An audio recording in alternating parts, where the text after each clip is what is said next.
अस्सलाम वालेकुम नाजरीन, आप देख रहे हैं प्रोग्राम फेस टू फेस और मैं हूं आपके साथ मनीज़े मोइन। पाकिस्तान का दिफाई निज़ाम तेज़ी से मजबूत हो रहा है, जिसमें चीन के साथ गहरे और स्ट्रेटेजिक दिफाई ताउन ने मरकजी किरदार अदा किया है। पेंटागन की ताज़ा रिपोर्ट में फ़ज़ाई, बहरी और बगैर पायलट जंगी सलाहियतों में पाकिस्तान की बढ़ती हुई ताकत को नुमाया किया गया है, जो कि न सिर्फ कौमी सलामती के लिए अहम है बल्कि खित्ते में ताकत के तवाज़ुन और पाकिस्तान के बढ़ते हुए असर रसूख की भी अक्कासी करता है। चीन के साथ मुश्तरका दिफाई पैदावार और जदीद अस्करी टेक्नोलॉजी तक रसाई ने पाकिस्तान को खित्ते के अहम दिफाई खिलाड़ियों में शामिल कर दिया है, जिसके असरात जनूबी एशिया की मजमूई स्ट्रेटेजिक सूरत हाल पर वाज़ेह तौर पर महसूस किए जा रहे हैं। इसीलिए आज मिडल ईस्ट पाकिस्तान की तरफ देख रहा है। जी हाँ, UAE के सदर ज़ैद बिन नहयान इस वक्त पाकिस्तान के दौरे पर है और दौरे का मकसद क्या है, कौन कौन से उमूर ज़ेरे गौर आएंगे, इसी पर बात करेंगे। प्रोग्राम में मेरे साथ मौजूद हैं ब्यूरो चीफ पंजाब शहजाद हुसैन भट्ट साहब।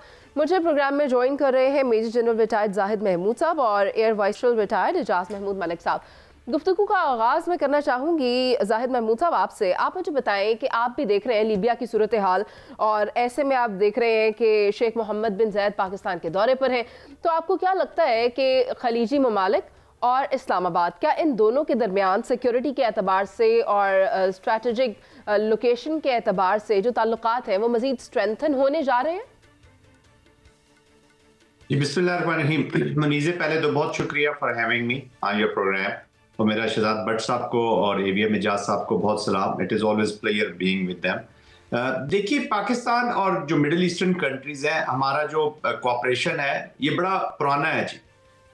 But of course in the new strategic milieu, जो नई स्ट्रेटेजिक एनवायरनमेंट है, ख़ास तौर पे वेस्ट एशिया में मिडिल ईस्ट की जो एनवायरनमेंट है और उसके अलावा जो फ्यूचर की मिलिटराइजेशन हो रही है, जो फ्यूचर का एक कंटेस्टेशन का माहौल बन रहा है, हम देख रहे हैं कि एनहांसमेंट हो रही है, मिलिटराइजेशन ज़्यादा हो रही है डिफरेंट रीजन्स की। यूरोप में देख लें 2% से GDP बढ़ के डिफेंस की 5% तक जा रही है। ऑफ कोर्स प्रेसिडेंट ट्रंप ने नेटो कंट्रीज को कहा कि जी आप कंट्रीब्यूट करें।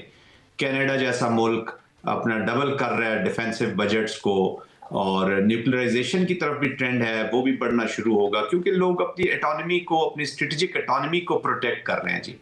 मिडिल ईस्ट भी उसी प्रेशर से गुजर रहे हैं। हमारे उनके साथ ताल्लुकात तो बहुत अच्छे रहे, लेकिन आई थिंक जो स्ट्रेटेजिक एटॉनमी है या जो अश्योर्ड सपोर्ट है उसकी मतलाशी है मिडिल ईस्ट। और पाकिस्तान और सऊदी अरेबिया के जो स्ट्रेटेजिक अभी मुआहिदा हुआ है, डिफेंसिव एग्रीमेंट हुआ है, ऑल्दो हमारी उनके साथ बहुत पुराना 1982 प्रोटोकॉल के तहत बहुत पुरानी ट्रेनिंग, कैपेसिटी बिल्डिंग की चीज़ें हो रही है, but that has given new shape. और जिस तरीके से मिडिल ईस्ट के अंदर कंटेस्टेशन है, इसी तरह हमारे रीजन के अंदर कंटेस्टेशन है। और पाकिस्तान ने जब परफॉर्म किया है मार के हक के बाद इंडिया के खिलाफ, तो मीनिंगफुल तो तरीके से सामने आया है। तो इस मिडिल ईस्ट की सिचुएशन को देखते हुए अपनी स्ट्रेटेजिक ऑटोनॉमी को इंश्योर करने के लिए, अपने गारंटीड सपोर्ट के लिए हम देख रहे हैं कि UAE वगैरह और बाकी ममालिक भी आप देखेंगे फ्यूचर में बहुत जल्द वो पाकिस्तान के साथ जुड़ना चाहेंगे। वो पाकिस्तान, क्योंकि उन्हें पता है कि there won't be any strings attached to this support, और फिर कैपेसिटीज मैनिफेस्ट भी हुई हैं और पास में थी भी। और मार्के हक पे तो बिल्कुल पाकिस्तान की जो मिलिट्री है इसको one of the top performing militaries of the world में ले आई है। और ये क्रेडिट जाता है पाकिस्तान की आवाम को, पाकिस्तान के हर शहरी को और आर्म्ड फोर्सेस, तीनों जो हमारी आर्म्ड फोर्सेस है, नेवी, एयरफोर्स, पाकिस्तान आर्मी, इनकी परफॉर्मेंस, हमारी मिलिट्री लीडरशिप को जिन्होंने रेलेवेंट किया पाकिस्तान को इस हद तक कि लोग आपके साथ जुड़ रहे हैं। सर, अगर ये कहा जाए कि ये जो दौरा है इससे जो मुश्तरका ताउन, इस्तेहकाम और मुफादात हैं उसको फ़रोग मिलेगा, तो यकीनी तौर पर ये गलत ना होगा। मैं पेंटागन की जानिब से आने वाली एक रिपोर्ट पर भी बात करना चाहती हूँ और एजाज महमूद मलिक साहब, मैं चाहती हूँ आप इस पर अपनी एक्सपर्ट ओपिनियन दें। आप मुझे बताएं, आपको क्या लगता है कि ये जो रिपोर्ट है ये बता रही है कि पाकिस्तान और चीन के दरमियान जो दिफाई ताल्लुकात हैं वो कितने मजबूत हैं। J-10C की अगर बात करें तो इट इज़ ओनली पाकिस्तान जिसको चीन ने ये फराहम किया है, और फिर स्टेल्थ टेक्नोलॉजी का भी जिक्र आ रहा है कि पाकिस्तान और चीन मिलकर इस पर काम कर रहे हैं। पेंटागन की रिपोर्ट पर तफसीली तौर पर जरा रोशनी डालिएगा। जी बहुत शुक्रिया।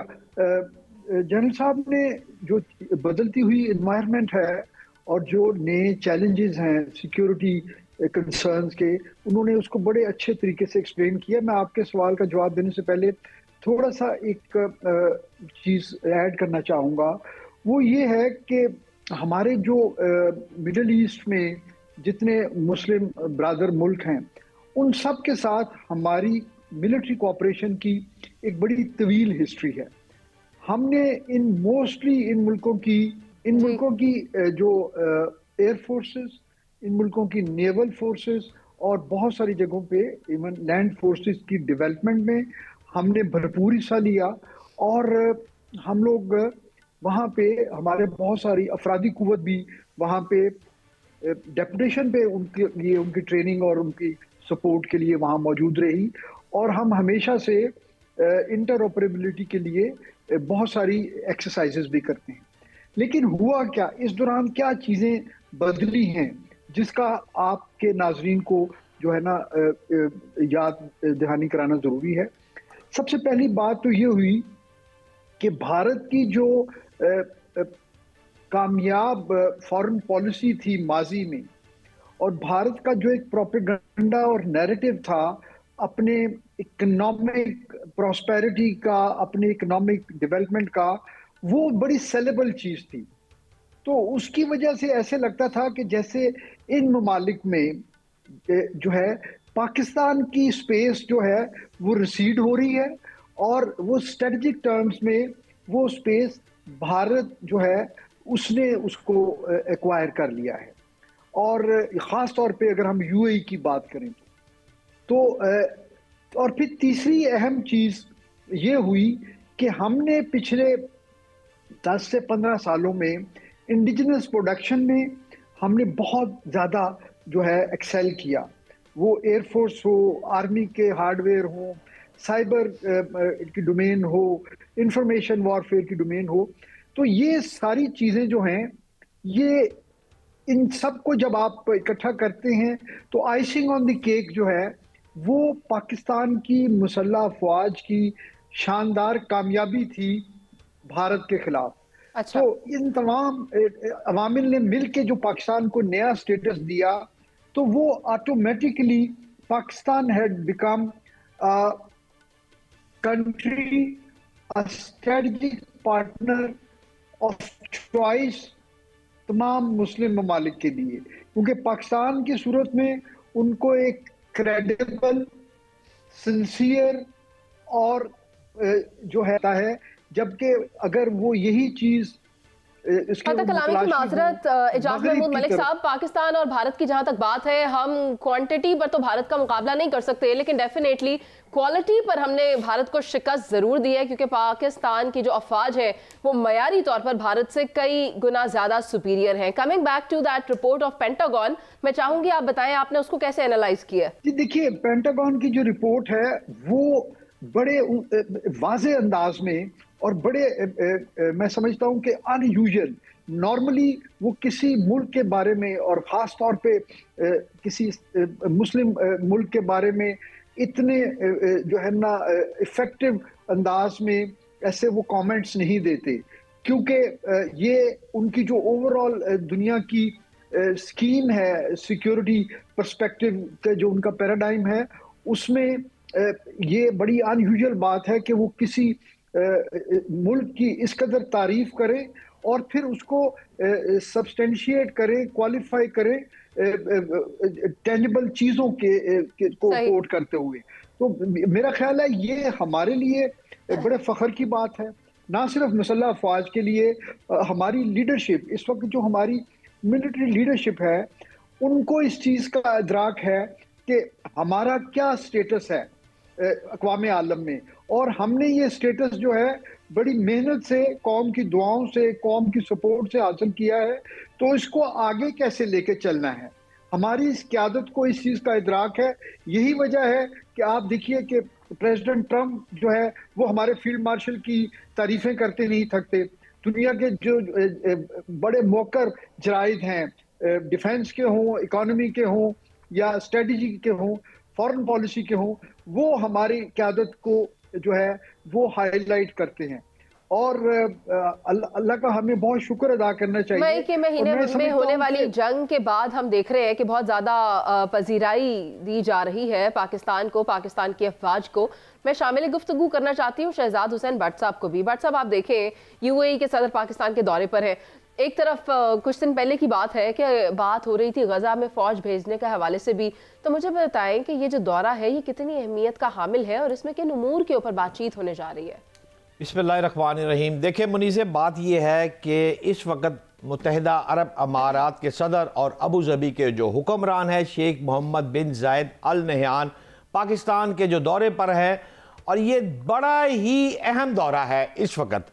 अच्छा, ये जो दौरा वो फरमा रहे हैं, ये मार्का हक के बाद अगर आपको याद हो तो फील्ड मार्शल सैयद आसिम मुनीर साहब और शहबाज शरीफ साहब, प्राइम मिनिस्टर साहब, वहाँ गए थे।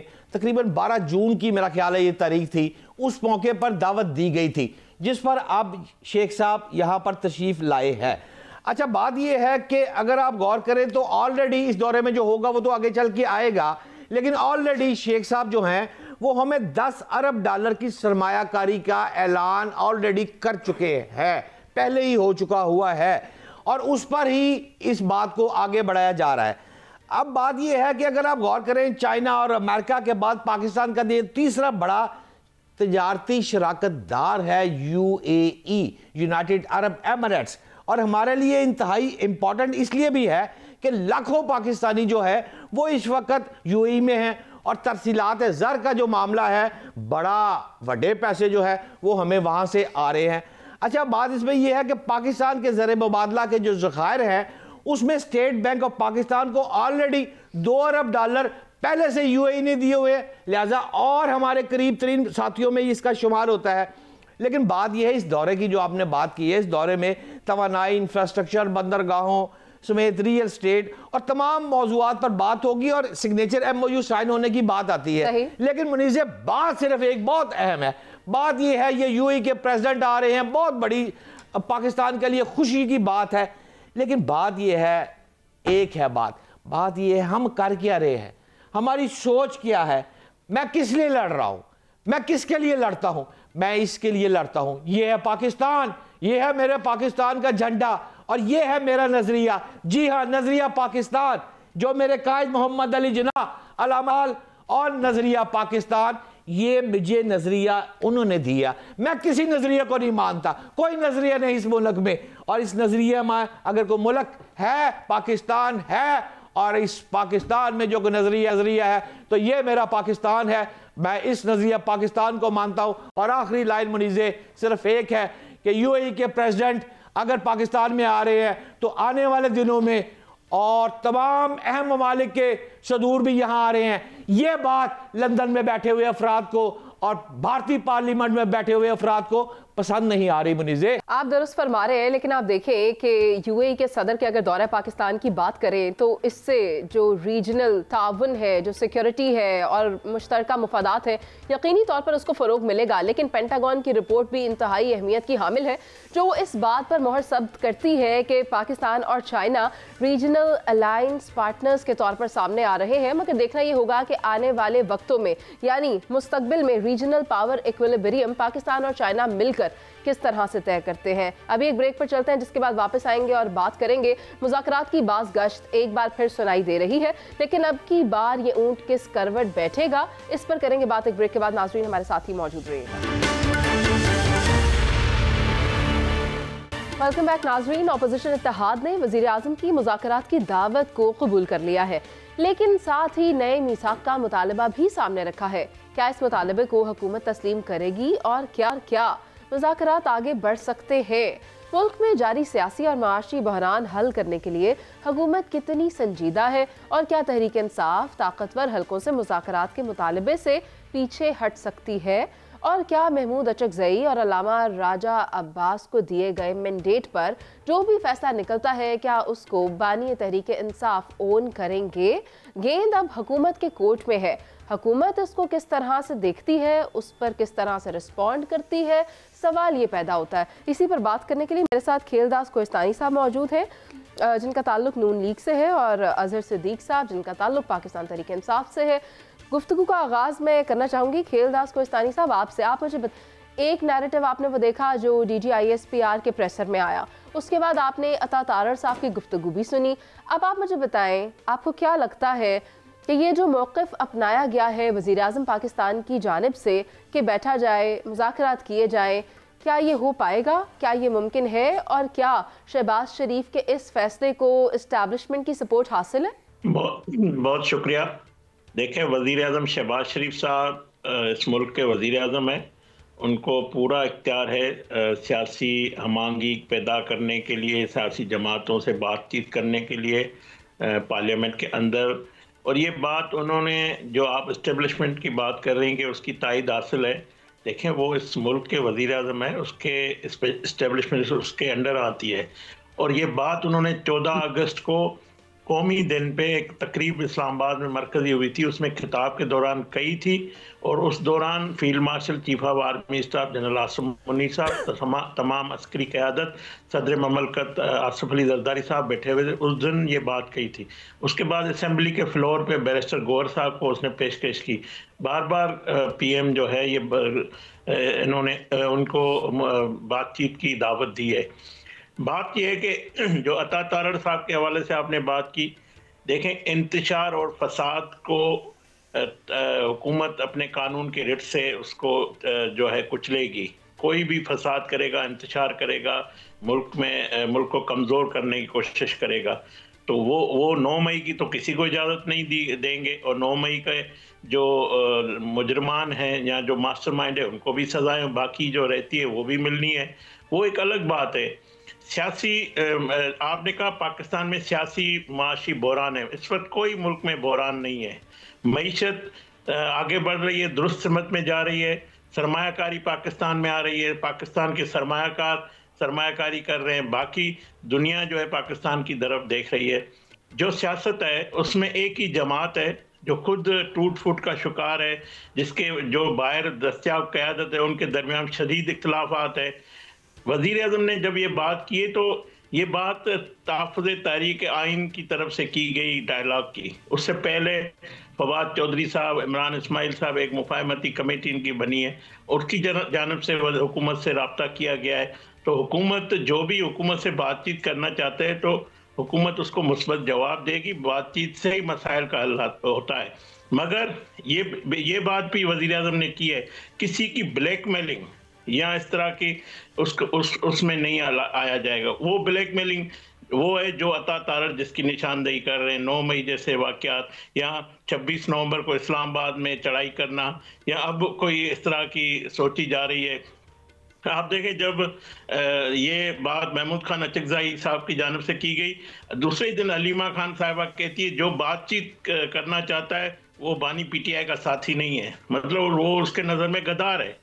अगर फवाद चौधरी साहब, इमरान इस्माइल साहब बातचीत का टास्क लेके चल रहे हैं, यहाँ जो इनकी लाहौर में असीरान जो है कोट लखपत वो बातचीत चाहते हैं, उसको मतलब अलीमा खान ने जवाब दे दिया है। अब ये उनका अंदरूनी मामला है, पार्टी के अंदर तकसीम है, पार्टी किसको इख्तियार है। तो मैं समझता हूं कि वज़ीर आज़म का मौक़िफ़ भी वाज़ेह है और अता तारड़ साहब ने भी सही फरमाया है। और मैं चाहती हूं अज़हर सिद्दीक साहब इसको एलाबोरेट कर दें कि सर, जिसके पास मैंडेट है बात करने का, मुज़ाकरात करने का, अगर वो किसी नतीजे पर पहुंच जाते हैं, कहीं पर इत्तफ़ाक़ राय हो जाता है, तो क्या बानी तहरीक इंसाफ भी उस बात पर स्टैंड करेंगे, उसको ओन करेंगे? क्या ख्याल है आपका? बहुत शुक्रिया। असल में देखें, आज तक 3.5 साल से ज्यादा को वजीर आजम रहा नहीं, 3.5 साल या 4 साल तो असा हम तुर जाना है। दिन रह गए ने थोड़े, वजीर आजम को समझ नहीं आ रही, नून लीग बड़ी बुरी तरह से फंस गई है, शहबाज शरीफ फंस गए है, चेहरा दिखाने लायक है नहीं। तो ये एक असल में बयानियां बना रहे हैं बुनियाद, ये मैं अपनी जाती राय दे रहा हूँ आपके सामने कि ये एक बयानियां बना रहे हैं बताने के लिए कि हमने पता नहीं क्या कुछ कर दिया। भाई एक मुलाजिम आदमी की हैसियत क्या होती है? मुज़ाकरात के नाम पर यह सौदा है इख्तियारों का। हाइब्रिड निजाम में जमहूर का वजन कम निकला। शहबाज शरीफ को चाहिए तो पहले इजाजत तो ले लेते उनसे कि जनाब हम हैं, और अब 2 बयानियां तो बड़ी वजाहत के साथ सामने आ गया। और हमने देखे, हमने भी सियासी बात की है ना।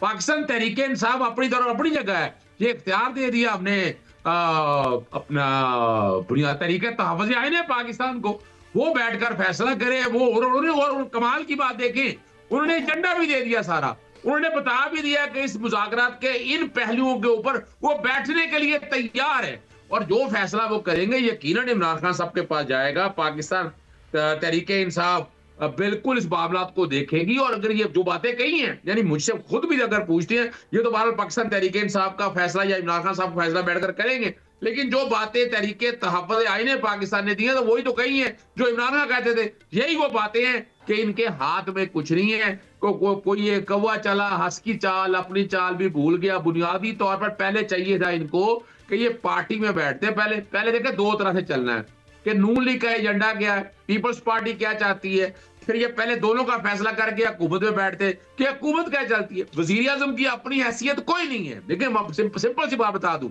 आर्टिकल 90 और 91 और मुस्तफा इंपैक्ट के केसों को अगर सामने रखकर देखें, शहबाज शरीफ जो है ना वो काबीना के बगैर चल नहीं सकते। कि अगर जो कोई फैसला करना है, क्या को काबीना ने बैठकर फैसला किया, को पार्टी ने फैसला किया, यानी ये कोई खाली कह देने से कि मुज़ाकरात है, मुज़ाकरात क्या है, माजी में क्या कहते रहे, आए मिसाक मैशत में बैठे भी 2.5 साल 3.5 सालों में आपने मिसाक मैशत का सत्यानाश कर दिया। वो फील्ड मार्शल आसिफ मुनीर साहब आपके साथ ना होते तो आपकी रही से इज्जत भी नहीं रह जानी थी। उनकी वजह से थोड़ी सी माली हालात आपके या मुआशी हालात बेहतर है, आपके पास देने के लिए है कि आपको बता दे क्या आम आदमी की जिंदगी को बेहतर कर सके। डॉलर नीचे आ गया, क्या पेट्रोल की कीमतें डाउन होगी, महंगाई निजाम बेहतर हो गया, लोग ने खुदकुशियां करनी बंद कर दी, जो मुल्क से बाहर जा रहे थे लोग उन्होंने बंद कर दिया। नहीं, ऐसी कोई चीज अभी तक रिकॉर्ड के ऊपर मौजूद नहीं है। और हम देखें दूसरी तरफ हमने फैसला कर लिया और तहरीक चलाने के हवाले से भी, और आज आप देख लें सुहेल अफरीदी साहब वहां से निकले हैं और बाकायदा पंजाब का रुख कर लिया उन्होंने। और आने वाले दिनों में आप देखिएगा कि देखिए ये अपनी जगह चलता रहे मामला। अगर ये सारे तैयार हो, वैसे तो ये इमरान खान साहब ने ये एक तरफ रख दे, अगर इस सारे मामले में तहरीक तहफ़्फ़ुज़ आईन पाकिस्तान ने जो एजेंडा रखा है वो क्या है, अगर इनको मिसाक जमहूरियत अगर याद हो, अगर मिसाक जमहूरियत में चपेड़े ना मारी हूं और ये निजाम जहां लाकर खड़ा कर दिया है, अगर आज मोहतरमा बेनज़ीर भुट्टो साहब जिंदा होती तो कभी भी इस निजाम का हिस्सा ना बनती। मौका है इनके पास अपनी गलतियां सुधारने का, कौम से माफी मांगने का कि 3.5 साल में जो जुल्म और ज्यादती है इमरान खान के खिलाफ जो झूठे मुकदमे बनाए हैं। ठीक है सिद्दीक साहब, लेकिन अब देखना ये होगा कि अगर कोई मुआहिदा तय पा जाता है तो क्या बानी तहरीक इंसाफ भी उसको ओन करते हैं या नहीं। ये तो एक बाद की सिचुएशन है ना जिसको हम डिस्कस कर रहे हैं। लेकिन आपने जिस जानिब इशारा किया कि सुहेल अफरीदी साहब ने पंजाब का रुख कर लिया है, और कहीं आप बता रहे थे कि वज़ीर आज़म साहब भी फंस गए इस सिचुएशन में आकर, तो ही उन्होंने मुज़ाकरात की बात की है। तो शहजाद हुसैन भट्ट साहब, आप मुझे ये बताएं कि सुहेल अफरीदी साहब के भी कहीं फंस जाने का कहा जा रहा है, क्या उनको इजाज़त मिल गई है पंजाब आने की? देखिए, काबिल एहतराम मुनीज़ मोइन साहबा इस वक्त लाहौर KPK के दबंग वज़ीर आला सुहेल अफरीदी साहब लाहौर पहुँच चुके हैं। ताहम उन्होंने पंजाब हुकूमत को अभी तक अपने शेड्यूल से आगाह नहीं किया। उनको पंजाब हुकूमत ने यह बात कही थी कि आप अपना शेड्यूल सारा हमें दे दें, हम आपको सिक्योरिटी प्रोवाइड कर देंगे ताकि कोई नागहानी को वाक़या खुदा न खास्ता ना हो जाए, लेकिन उन्होंने छुपाया रखा। अब जर्नलिस्टों ने भी अपनी DSNG लगानी होती है, हमने कवरेज करनी होती है। हमने अपने तौर पर उनके साथ जो अफराद है उनसे कवरेज ली है, जिन्होंने हमें बताया है कि रात को जी 9 बजे लिबर्टी होंगे, ओरिगा मार्केट होंगे, हैदर मजीद से मिलेंगे। इस वक्त मेरा ख्याल है जो इस वक्त हमारा प्रोग्राम चल रहा है वो नदीम 12 की रिहाइशगाह पर मौजूद है, और उसके बाद पंजाब असम्बली आना है। पंजाब असम्बली तो वैसे उन्होंने 5 बजे का वक्त दिया था और वहाँ सारे लोग इंतज़ार करते रह गए, वहाँ पर पंजाब असम्बली वो नहीं पहुँचे। रास्ते में कोई रुकावट नहीं है, वो सड़कों पर जनाब आराम से गश्त कर रहे हैं और अपनी सिक्योरिटी भी उनकी साथ है, रोका नहीं जा रहा ताहाल। अच्छा, अब बात यह है कि अब प्रोग्राम चूंकि आपका शुरू हो गया है तो अब इतला ये आई है कि वो 8 बजे तक यानी प्रोग्राम के अख्ताम पर पंजाब असम्बली में पहुंचेंगे। मुनीज़ कहना ये चाह रहा हूँ कि बात यह है कि अगर वो आ गया है, वो आया क्यों है?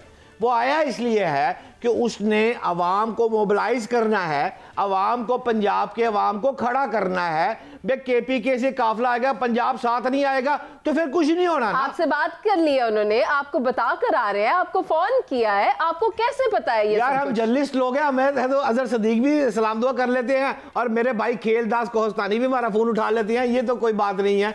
लेकिन बात यहाँ पर यह है कि वो मोबिलाइज करने आया है।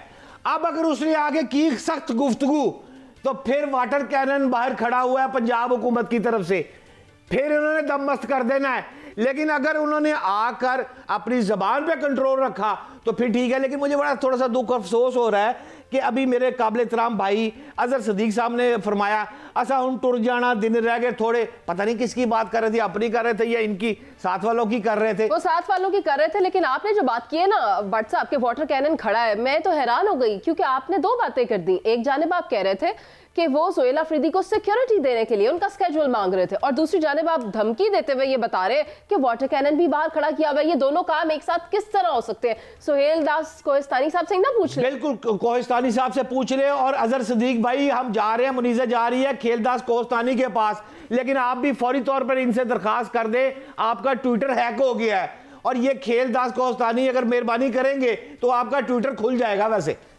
हाँ, खेलदास कोहिस्तानी साहब आप बता दें, एहसन इकबाल साहब के साथ क्या मामला पेश आया था? देखें, मेरा एहसन साहब से कोई राब्ता नहीं हुआ है, मगर ये घर के अंदर, जिस तरह मैं अभी वीडियो लिंक पे आपके साथ मौजूद हूँ, कोई और ये मेरे पास दुरुस्त मालूमात नहीं है, मगर मैं समझता हूँ ये घर का मामला है। और ये मामला फिर जब वो वापस आए हैं तो उन्होंने प्रोग्राम स्टार्ट किया है, ऐसी कोई बात नहीं है। बात यह है कि हुकूमत और अपोजिशन के दरमियान जो मुज़ाकरात की बात सुनाई दी जा रही है, ये डिपेंड करता है कि आपकी नीयत कैसी है। अगर आपकी नीयत अच्छी है, आप संजीदा हैं और लचक के साथ बात करते हैं, तो फिर हो सकता है कि आप कोई अच्छा नतीजा अखज़ कर लें, क्योंकि तसादुम करने से सियासत नहीं चलेगी। और जहाँ तक बात है आपकी ज़ाती इंटरेस्ट की और जमाती मुफादात से, अगर आप बालातर होकर एक टेबल पर बैठते हैं और मुल्की मुफाद में जमहूरियत को फ़रोग देने के लिए कोई भी मुआहिदे करते हैं, तो यकीनी तौर पर उससे जमहूरियत को भी फ़रोग मिलेगा और मुल्क भी तरक्की करेगा। आफ्टर ऑल ये हम सभी का एजेंडा है। अभी एक ब्रेक पर चलते हैं, जिसके बाद वापस आएंगे और बात करेंगे CCD की जानिब से जो ताज़ा कार्रवाई की गई है और उस पर एक खातून काफ़ी रंजीदा दिखाई दे रही है। नाज़रीन, हमारे साथ ही मौजूद रहिएगा।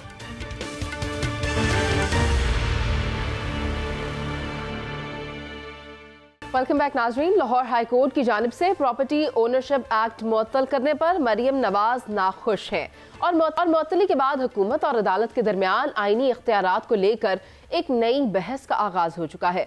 जहां पंजाब हुकूमत को अदालती अहकामात पर तहफ़्फ़ुज़ात है, तो वहीं अदालत को भी पंजाब हुकूमत की जानिब से अदालती इख्तियारात में मुदाखलत पर भी तहफ़्फ़ुज़ात है।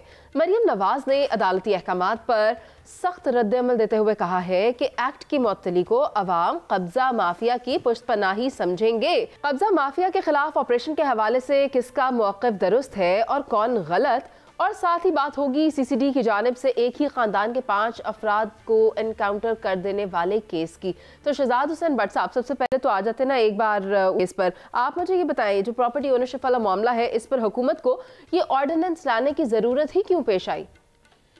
देखिए मुनीज़े मोइन साहबा, बातें हैं 3।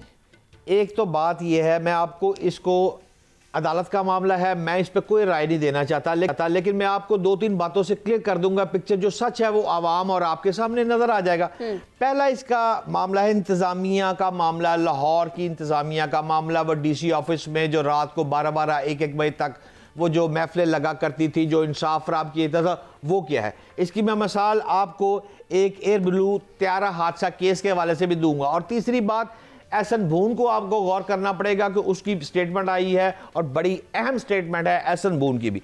अब मामला ये है कि सबसे पहले तो मैं आपको यहाँ से शुरू करता हूँ कि मैं ईमानदारी से कह रहा हूँ कि मैं आई विटनेस हूँ इस बात का, और मैंने रात को 11, 11:30 बजे DC लाहौर के दफ्तर में जाकर खुद अपनी आंखों से वो ADCR बट नाम था उसका, मुझे नाम याद नहीं है, मोइन कोई नाम था, इस तरह के 1-2-3 अफराद बैठा करते थे और दर्जनों अफराद की रात को 12-12, 1-1 बजे तक वहाँ लाइनें लगी होती थी। वहाँ इंसाफ हो रहा था और लोगों को इंसाफ मिलता था। मैंने उस मौके पर एक खातून को भी देखा जो कि चीख चीख के कह रही थी कि मेरे भाइयों ने पिछले 20 साल से मेरी ज़मीन पर कब्जा किया हुआ है।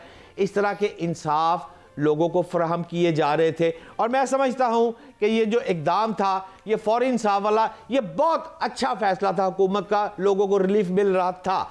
लेकिन इसके बरक्स अगर आप दूसरा पॉइंट पे जाएंगी तो क्या ऑर्डिनेंस, क्या मशावरत पंजाब हुकूमत ने मुकम्मल की?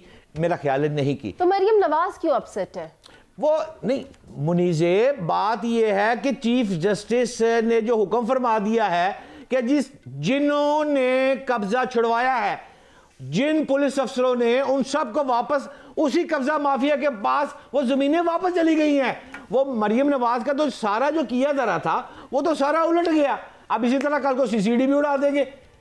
यानी कि ये सारी पंजाब हुकूमत वर्सेस मोअज़्ज़ज़ चीफ जस्टिस साहिबा जो है, 2 खवातीन, इनके जो फैसले हैं ये तो पंजाब की तकदीर उलट देंगे ना। लेकिन अगर जो इस वक्त अदलिया चल रही है, जैसे मैंने आपको पहले कहा था, एक मिसाल देता हूँ। मिसाल अगर आप गौर करेंगी तो आपको याद होगा कि एक मुनीज़ त्यारा गिरा था और वो त्यारा जो 15 साल बाद उस त्यारे के केस का फैसला, एयर ब्लू त्यारे का फैसला आ गया। उस त्यारे के एयर ब्लू के फैसले में उन्होंने कहा 1.5 अरब अमाउंट जो है 8 मुतासरीन ने केस लड़ा, उनको मिल गई। अच्छा जी, रकम नहीं मिली, क्या हुआ? फैसला हो गया, फैसला आया। मतलब कि ये है हमारे यहाँ जो इंसाफ सिर्फ फैसले होते हैं कागजों में, कानून की रफ्तार सबके लिए बराबर होनी चाहिए। मतलब कि मेरा मकसद बात करने का ये, अगर आप गौर करें कि जिस जगह से फैसला आया, आगे वो एयर ब्लू जो है वो दूसरी कोर्ट में चली जाएगी। 15 साल के बाद इंसाफ मिला है और अब 15 साल के बाद इंसाफ मिलने के बाद पैसा कोई नहीं मिला और फिर वो अगली कोर्ट में चले गए, फिर वो अगली कोर्ट में, यानी 40 साल लगेंगे एयर ब्लू के मुतासरीन को पैसे लेने के लिए। और इसी तरह DC ऑफिस में जो हो रहा था वो भी 30 35 साल से लोग मर रहे थे। भट्ट साहब, एयर ब्लू अपने भाई वो साबिक वज़ीर-ए-आज़म पाकिस्तान की है, अपने दोस्त है, खाकान अब्बासी साहब, काबिल एहतराम है और अच्छा आदमी है। लेकिन बात यह है कि वो तो कानून का सहारा ले रहा है, ना कानून दे ना सहारा। जो मुद्दई है उसने तो, उसके वकला ने तो केस को लंबा करना है। अब ये पाकिस्तान के लोगों का, हुक्मरानों का, ये शहबाज शरीफ का काम है, ये फील्ड मार्शल आसम मुनीर साहब का काम है, ये मरियम नवाज समेत बिलावल भुट्टो का काम है कि ऐसा कानून लेकर आए जिससे लोगों को फौरी इंसाफ मिले। लेकिन अगर मरियम नवाज ने देना शुरू किया तो उलट गया। अब अगर उलट गया तो थोड़ा सा कसूर, काम ठीक था लेकिन थोड़ा सा कसूर उसमें यह था कि उसको ऑर्डिनेंस के लाने के साथ साथ वो DC खुद ना उसका ADCR ना करता, वो जनाब जुडिशल एक जनाब कमेटी बनती, वो DC ऑफिस उसको शिफ्ट करता, वो जज जो था वो फैसले करता और फैसले हो जाते। लेकिन मेरा ख्याल है दूर हो जाएगा, प्रॉपर चैनल के थ्रू होता। हाँ। तो क्या मजायका था। लेकिन भट्ट साहब, आप जहां ये बात कर रहे हैं, मैं एयर ब्लू का ही हवाला देना चाहूंगी कि 15 साल बाद गालिबन जाकर कहीं इंसाफ मिला है मगर अभी भी रकम नहीं मिली है। तो फिर होता क्या है हमारे मुल्क में जो इंसाफ का निज़ाम है, आप उसको देखें, क्या ये वाकई खोखला है कि एक केस 40 साल तक चलता है, बाप मर जाए फिर उसकी औलाद आ जाती है अदालत में, फिर उस औलाद की भी आगे औलाद आ जाती है, लेकिन तब भी इंसाफ नहीं मिलता। तो ये सिस्टम क्या है? मुनीज़, बात ये है, हमारा मसला ये है, अफसोस के साथ कह रहा हूं कि हमारा निज़ाम सिर्फ कानून की किताब के मुताबिक चलता है। वो अंधा है, कानून नजर नहीं आता। वो जो बुक में लिखा हुआ है, अल्लाह माफ करे, अल्लाह माफ करे, कहते हैं जो हाई कोर्ट का जज होता है ना, वो जमीनी खुदा होता है, वो लोगों के फैसले करता है, इसको कत्ल कर दिया जाए, इसको सजाए मौत दे दी जाए। मतलब कि हाई कोर्ट का जज बहुत बड़ा आदमी होता है, लेकिन करता क्या है? करता कानून के मुताबिक है, और कानून के मुताबिक चलता है तो फिर एहसास, रफ्तार और नताइज इसका हिस्सा फिर बन नहीं पाता। इसलिए लोग 30 साल कहते हैं। मैं समझता हूँ इस वक्त आ गया है, मरियम नवाज को भी स्टैंड लेना चाहिए कि लोगों को फौरी इंसाफ अगर अदलिया देती है ठीक है, वरना कोई ऑर्डिनेंस लेके आए, बैठकर बात करे, और इंसाफ इसी तरह होना चाहिए। इंसाफ इसी तरह होना चाहिए। जहाँ आप इंसाफ की बात कर रहे हैं, वहाँ मुझे बाबा कौम कायदे आज़म मोहम्मद अली जिन्ना का एक केस याद आता है। वो इतने शानदार एडवोकेट रहे कि एक ब्रिटिश लॉ गिवर के सामने, जो कि बैठे हुए थे सीट के उस तरफ जहाँ से इंसाफ फराहम किया जाता है, ठीक है ना भट्ट साहब, एक जानिब से इंसाफ फराहम होता है और दूसरी जानिब वो होते हैं जो इंसाफ लेने के लिए आए होते हैं। तो जिन्ना इतने अच्छे एडवोकेट थे कि जब वो दलाइल दे रहे थे तो जज साहब बिल्कुल बगैर किसी अल्फाज के रह गए, खामोश रह गए, चुप हो गए, दंग रह गए। उनके पास कोई बात ही नहीं थी करने की। उन्होंने जिन्ना से कहा कि मेरे सफ़ेद बालों का ही एहतराम कर लो। बट साहब, कैन यू इमेजिन जिन्ना साहब का जो अगले रिमार्क्स थे वो क्या थे? उन्होंने कहा कि इन बालों का क्या एहतराम करना जिसके नीचे कोई दानाई ही मौजूद नहीं है। वाह वाह। तो आज के दौर में आप देखें कि इंसाफ के निज़ाम को प्रिवेल करना चाहिए, मगर उसके लिए जो इंसाफ देने वाले लोग हैं उनके अंदर भी तो बड़े लोग वडिया गल्ला। अब देखें ना, 8 मुतासरीन ने 15 साल केस लड़ा। सीसीडी का बताइए प्लीज। 5.4 अरब रुपए की उनको हुक्म मिला है लेकिन 1 रुपया नहीं लबड़ा। आ जाओ सीसीडी दे, पूछो जी। की एक जाने बहुत ज्यादा पजीराई की जा रही है कि जहां इंसाफ लोगों को नहीं मिल रहा था, सीसीडी फौरी तौर पर इंसाफ फराहम करी है, लेकिन वहीं पर एक खातून है जिनकी जानिब से कंप्लेन की गई है और इन खातून का नाम है जुबैदा बीबी, जिनके वकील हैं आफ्ताब बाजवा। उन्होंने एक कंप्लेन फाइल की और वो ये कहते हैं कि बगैर किसी जुर्म के मेरे 5 बच्चों को सीसीडी ने ख़त्म कर दिया और मुझे ये धमकी दी जा रही है कि तुम्हें भी ख़त्म कर देंगे अगर तुमने इस केस को फॉलो अप करना बंद ना किया। तो शहजाद हुसैन भट्ट साहब, एक जानिब सीसीडी अच्छा काम कर रही है, मगर दूसरी जानिब कहीं ऐसा तो नहीं कि कोई मासूम भी उसी की भेंट चढ़ा हो, सीसीडी के अच्छे कामों की भेंट चढ़ गया हो, कहीं ऐसा तो नहीं? 2 बातें हैं। पहली बात तो यह है कि सीसीडी ने 2 रोज़ कबल एक रिपोर्ट वज़ीर आला पंजाब को पूरे साल की कंपाइल करके भेजी है, लेकिन सीएम हाउस में अपना भी मुखबर था। वो रिपोर्ट इस वक्त मेरे हाथ में है और ये मेरे पास में अभी आपको पढ़ के बाबा जी सीएम हाउस में थे? नहीं बाबा जी नहीं, ये मुखबर नहीं दी है। बाबा जी बड़ी बड़ी चीज़ें देते हैं, ये तो सिर्फ रिपोर्ट ही है जो सीएम साहबा को गई है। मैं आपको ये भी बता देता हूँ, लेकिन इसके साथ साथ मैं सीसीडी को थोड़ा सा आना जाना मेरा है वहाँ पर। 2 पॉइंट्स हैं। बट साहब ज़्यादा ना जाना, मैं चाहती हूँ कि आप हमारे साथ ही इस प्रोग्राम में मौजूद नहीं, लेकिन सवाल ये है, 2 बातें हैं मैंने जो वहाँ पर नोट की हैं।